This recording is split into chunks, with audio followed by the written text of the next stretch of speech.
Hey everybody, and welcome to another segment of AstrologyAnswers.com's weekly forecast. My name is Terence. The week begins on Monday, August the 15th, with the moon that sets the public tone in Aries. Aries is this energy of initiating new projects, going on adventure, taking the lead.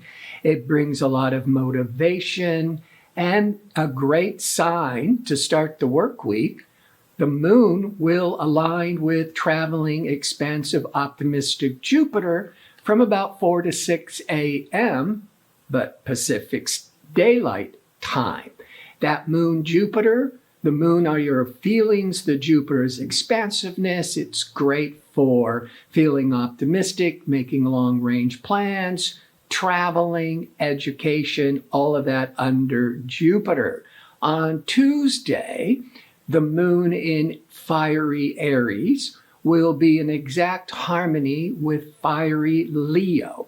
When the sun and the moon are in harmony, overall, the day is comfortable. Things tend to work out. And Mercury, decision-making Mercury, discerning, business-savvy Mercury, will be in harmony about twice a year with innovative Uranus. Uranus can represent the future, technology, and originality. So with Mercury in harmony with with Uranus, you're more open to thinking out of the box, coming up with original new ideas, more open and comfortable with technology, getting excited about making long-range future plans. Now the moon, however, will go void of course from 1:19 p.m. until 7:23 p.m. Pacific Daylight Time.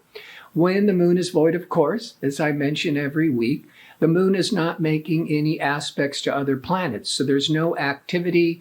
The energy is flat.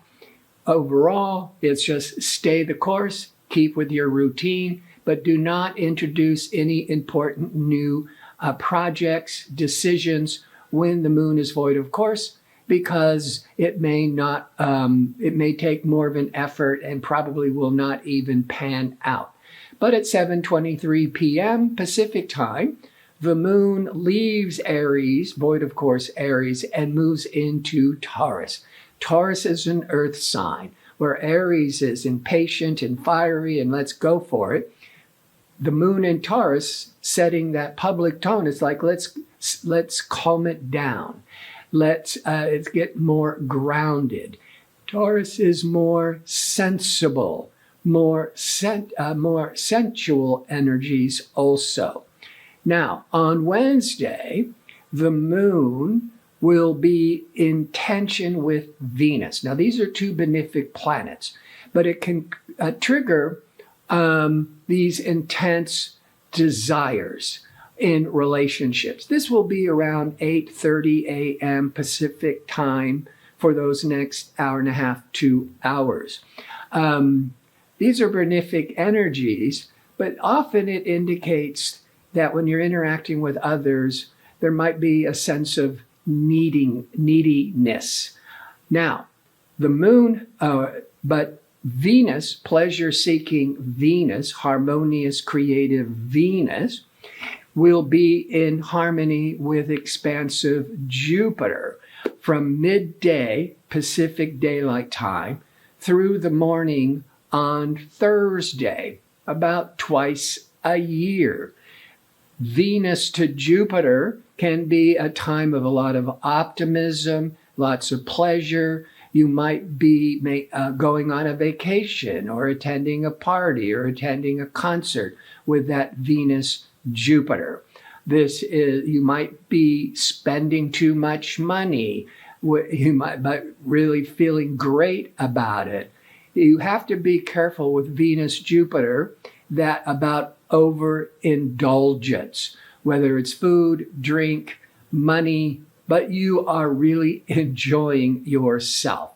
And romantically, because Venus is the planet of love, that Jupiter can be more outgoing and friendly and hanging with friends, but you are wanting and desiring overall any kind of more casualness, more freedom in a personal relationship, nothing heavy and consuming. So it's very playful, enjoyable energies.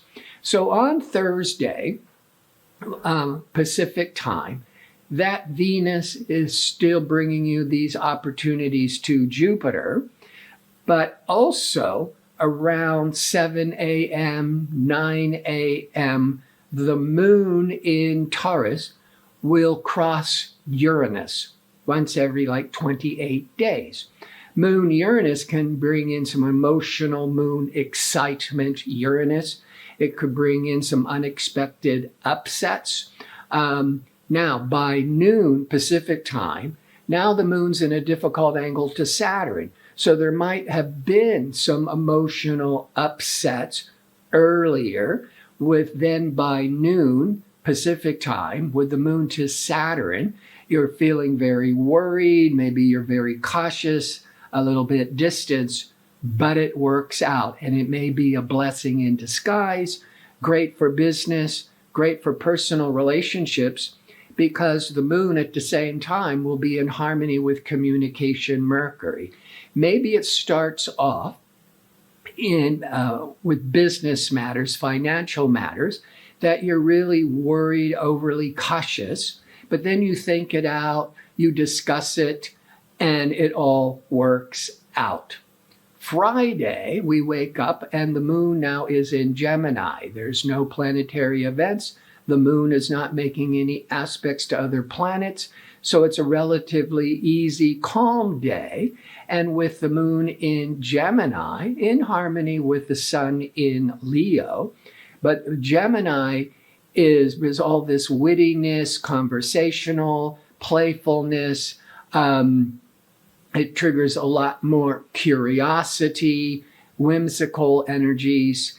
That moon in Gemini, you may be running errands, changing your mind. But overall, the moon in Gemini with no difficult aspects, there's a lot of social interactions and feeling very stimulated mentally. Saturday is really important on the 20th, just as we go right into Saturday. The Mars is a 2-year cycle. Mars is the warrior planet. Mars is very driven, ambitious, courageous. Mars is going into Gemini Saturday, August the 20th. But here's the thing. Mars, which is usually in a sign for 6 weeks, so 6 weeks of a lot of activity or a lot of anxiousness, this Mars in Gemini is going to be there for 7 months. So it's going to be so much more impactful for the world. The reason Mars will go retrograde on October the 30th till January the 12th, keeping Mars in the sign of Gemini until March the 25th, 2023. Also, on Saturday, with the moon in Gemini, where you could also be changing your mind, a bit of fickleness, but really wanting to engage in conversations. Mercury, communication Mercury is actually the ruler of Gemini. Mercury will be in opposition or confrontation to nebulous, confusing Neptune from midday Pacific Daylight Time through the morning on Sunday morning, the 21st. That could mean your expectations, Mercury, from others, the opposition. There might be some disappointments. When you're communicating with somebody, there might be these misunderstandings. You have to be careful. If somebody is offering you something that's too good to be true, it probably is, because Mercury with Neptune There might be some betrayal. There might be some where things aren't what they appear to be. On the positive, because it's just energy and it's your choice to direct it, Mercury to Neptune, this could be where you're interacting with others with spiritual studies, spiritual conversations, wanting to have meaning in your life and help others and be of service.